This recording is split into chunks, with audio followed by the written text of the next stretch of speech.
Assalamualaikum warahmatullahi wabarakatuh.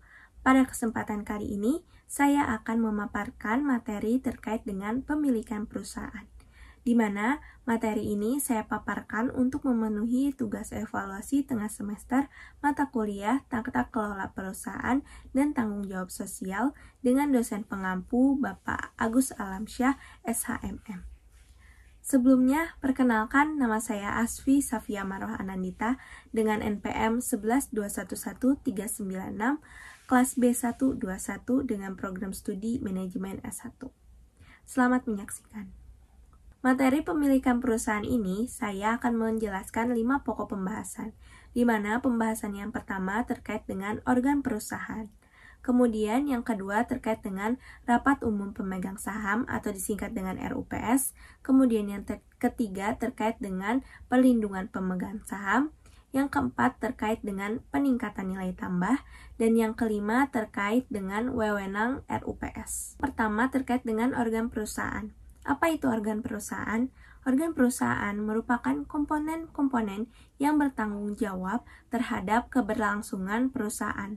Sehingga organ perusahaan ini adalah yang menjadi kunci atau inti di dalam suatu perusahaan. Karena jika tidak ada organ perusahaan, maka perusahaan tidak akan berkembang dan tidak akan maju sesuai dengan tujuan yang diharapkan.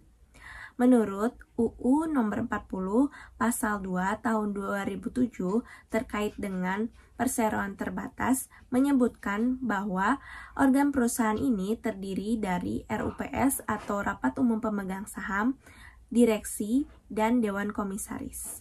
Sehingga di dalam perusahaan ini terdapat 3 organ perusahaan yang paling penting. Yang pertama itu adalah RUPS, yang kedua adalah direksi, dan yang ketiga adalah dewan komisaris. Untuk mengetahui lebih lanjut apa itu RUPS, direksi, dan dewan komisaris, sini saya akan menyebutkan definisinya. Yang pertama, RUPS ini merupakan rapat dari perseroan untuk membicarakan dan menentukan hal-hal yang berkaitan dengan kepemilikan perusahaan, yang dimana RUPS ini dihadiri oleh para pemegang saham di suatu perusahaan. Kemudian yang kedua ada direksi. Direksi ini adalah organ perusahaan yang mempunyai tugas atau yang berwenang dan bertanggung jawab penuh terhadap pengurusan perseroan termasuk mewakili perseroan baik di dalam ataupun di luar pengadilan. Kemudian yang ketiga ada dewan komisaris. Nah, dewan komisaris ini merupakan organ perusahaan yang bertugas melakukan pengawasan dan memberi nasihat kepada direksi. Jadi direksi ini diawasi kinerjanya atau tugasnya itu oleh dewan komisaris. Sehingga pada umumnya tata kelola perusahaan ini meliputi 3 komponen penting. Yang pertama yaitu kepemilikan atau pemilikan, yang dimana komponen ini tuh berkaitan dengan pemegang saham atau pemilik modal di suatu perusahaan yang berhak untuk mengadakan rapat umum pemegang saham atau RUPS. Kemudian komponen yang kedua yaitu pengurus atau dipegang perannya oleh direksi. Nah, sehingga yang melakukan pekerjaan di dalam perusahaan itu adalah direksi. Yang ketiga adalah pengawas atau disebut juga dengan dewan komisaris. Jadi, direksi melakukan berbagai macam pekerjaan di dalam suatu perusahaan supaya perusahaan untuk mencapai tujuan. Nah, pekerjaannya tersebut itu diawasi oleh dewan komisaris. Nah, sehingga dewan komisaris ini berfungsi sebagai komponen pengawasan. Dalam pasal 92 dan 108 UU nomor 40 tahun 2007 terkait dengan perseroan terbatas menyebutkan bahwa direksi dan dewan komisaris ini dalam hal menjalankan tugas dan tanggung jawabnya serta wewenangnya itu harus mengacu kepada kepentingan perseroan, bukan kepada pemegang saham. Sehingga tugas dan wewenangnya direksi ini tuh fokusnya itu terhadap ke perusahaannya langsung, bukan kepada ke pemegang sahamnya. Untuk menyeimbangkan terkait dengan tugas dan wewenangnya tersebut, masing-masing ini telah ditetapkan dengan tegas dan harus berpedoman teguh kepada doktrin-doktrin, di mana doktrin-doktrin ini meliputi 4 doktrin. Yang pertama ada fiduciary duty, Kemudian yang kedua ada business judgment rule. Yang ketiga ada piercing the corporate veil. Yang keempat ada ultra and interferes. Fiduciary duty ini dimana Dewan Komisaris dan direksi ini tuh mengharuskan untuk selalu mendasarkan tugas dan wewenangnya itu kepada itikat baik dan penuh dengan tanggung jawab, sehingga dalam menjalankan tugas dan tanggung jawabnya itu harus mengacu kepada doktrin ini untuk beritikat baik dan penuh dengan tanggung jawab. Kemudian yang kedua, business judgment rule ini doktrin di mana setiap tindakan yang itu ditujukan untuk kepentingan terbaik perseroan. Jadi untuk mengharapkan perseroan yang terbaik ini, sehingga direksi dan dewan komisaris harus mempunyai atau berpegang teguh terhadap doktrin business judgment rule. Yang ketiga, piercing the corporate veil, di mana tindakan direksi atau dewan komisaris ini yang mungkin harus ditanggungkan secara pribadi oleh mereka. Nah, di dalam menjalankan kepengurusannya di dalam suatu perusahaan, direksi dan dewan komisaris ini tentunya perlu memegang terhadap doktrin yang ketiga ini, karena bisa jadi di dalam menjalankan tugas dan tanggung jawabnya ini harus ditanggungkan secara pribadi gitu kepada masing-masing direksi atau kepada dewan komisarisnya ini.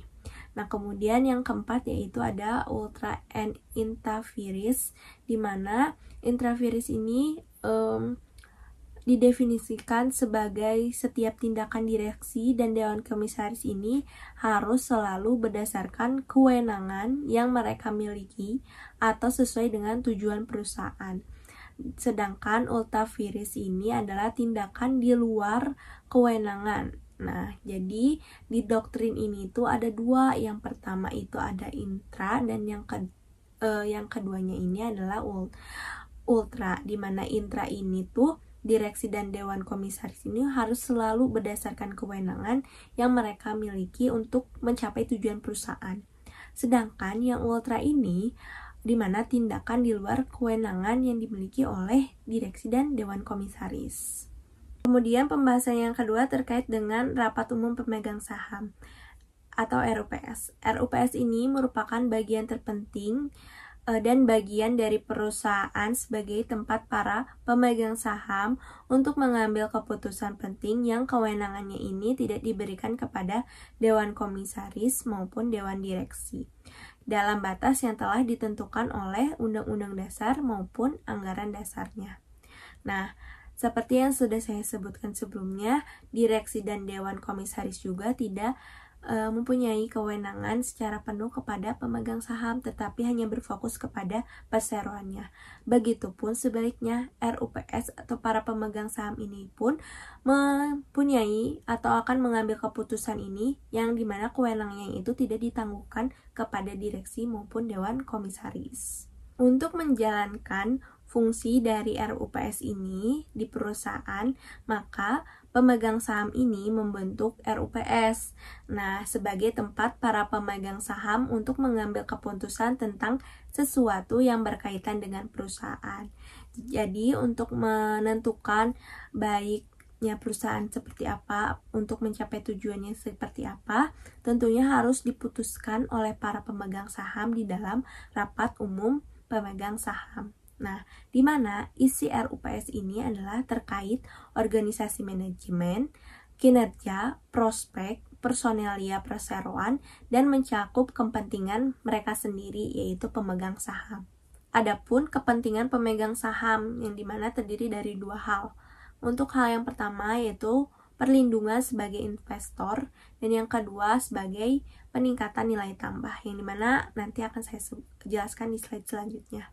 Perlindungan ini diperlukan terutama bagi setiap pemegang saham, di mana pemegang sahamnya itu bukan yang mayoritas tetapi yang minoritas. Supaya apa?